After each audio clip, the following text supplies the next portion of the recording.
Welcome back to Crypto Meets AI. Jerry here with an update for you. Do me a favor, friends. Smash that like button, hit subscribe, and comment down below. It really does help with the algorithm. Now let's get into this. We're sitting at $3.20. We didn't reclaim that 330 range like I spoke about in the last video. We did drop all the way down to 307, and we're trading within a range of 307 to 351, and we're down 8.5% on the day. I'm sure we'll trade sideways for a little bit, and then we'll see that next leg up. Could this be true? BlackRock and Ripple are the same company. They've been building the same system under different names. I found leaked documents with info they don't want you to know. Here's the secret info that will change your perspective on crypto. BlackRock CEO Larry Fink wants to tokenize everything stocks, bonds, real estate. He calls it the next generation for markets. But there's a catch. To tokenize 100 trillion plus, they need a chain that institutions trust. And Ripple's XRPL is quietly becoming that. But crypto is going to play a big role.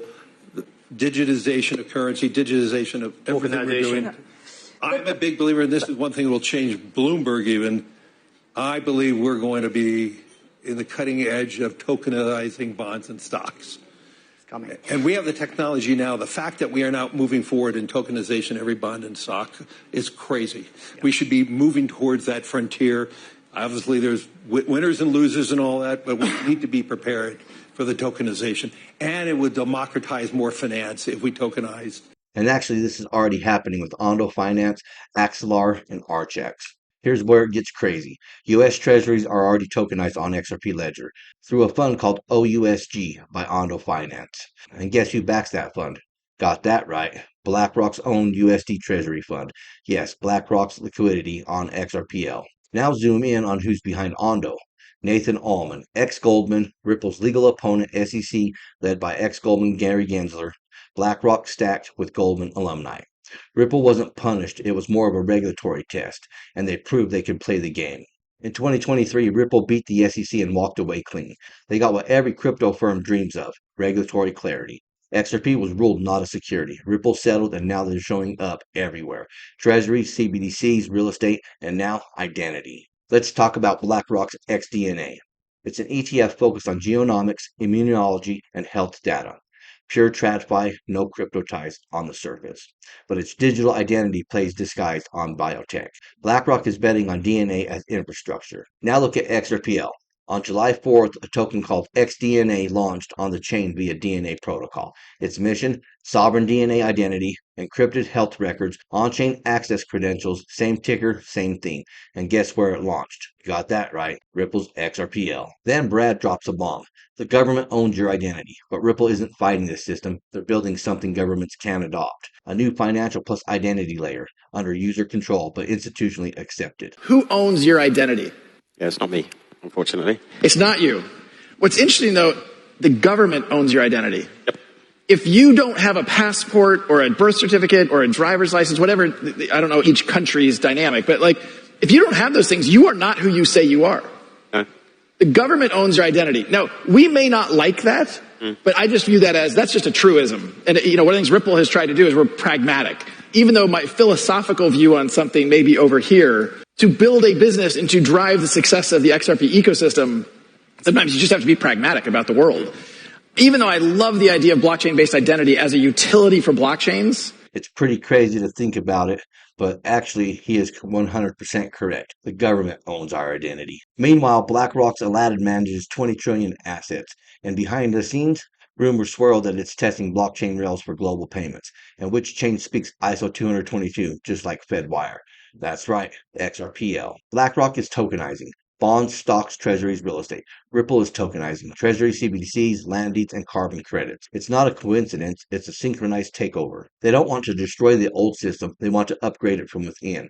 BlackRock brings capital, Ripple brings rails, identity flows through XRPL, settlement flows through Aladdin, and retail has no idea what's coming. The clues are all out in the open, but no one's connecting them. Ripple isn't some outsider. It's the chain institutions are quietly backing. And BlackRock isn't just entering crypto. It's shaping the next financial system, one token at a time. If you found this helpful or interesting, comment down below and tell me what you think about it. They will all come one by one.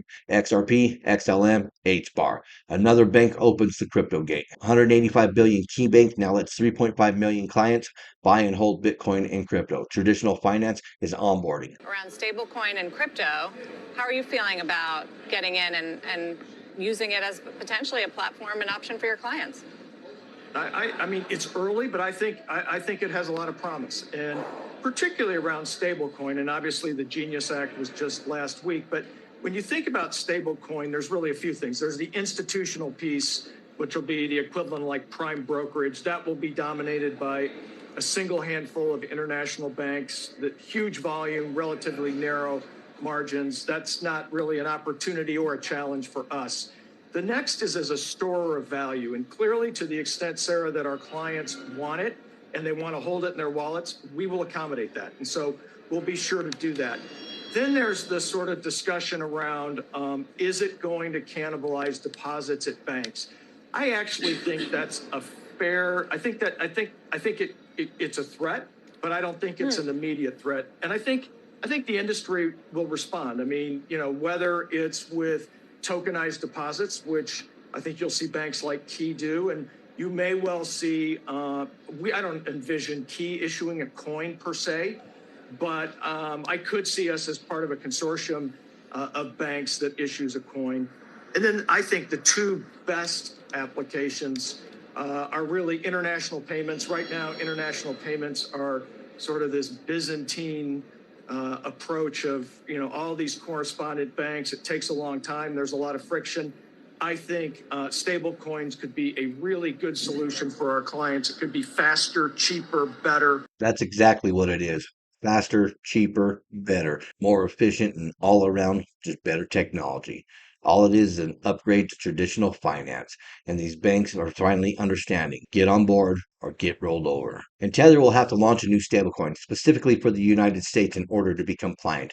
And we already discussed this, and if Tether doesn't do this, they will be pushed out of the U.S. markets. Say that the current situation also allows for increasing demand for U.S. Treasuries? Oh, absolutely. I like to define the U.S. dollar as the best product the United States ever created.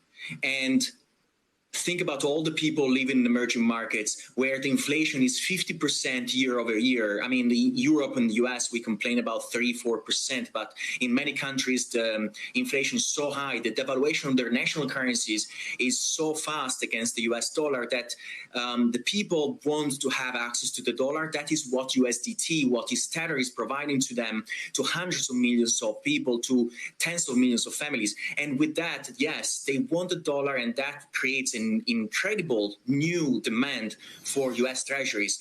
To U.S. treasuries that have been dumped by China and Japan recently, Tether was in 2024 among the fifth largest purchasers of U.S. treasuries. The problem is they have never passed any real audit, and they print billions of Tether out of thin air just like the U.S. government prints dollars. 7.1 trillion money market to enter crypto. Goldman Sachs partners with BNY Mellon to transform the 7.1 trillion money market fund with crypto. This will bring massive liquidity and real-world assets into crypto. There's no doubt about that. This is the reason why I do these videos, because there's constantly connections and partnerships being made on a daily basis. If you don't believe cryptocurrency and blockchain technology is the future, you haven't been paying attention. Well, that's what I have for you folks. Until next time, stay savvy, stay stacking, and I'll catch you in the next one. If you enjoyed this, smash that like button, hit subscribe, and comment down below. And if you want more crypto deep dives, check out our videos right here on Crypto Meets AI. Thank you for watching.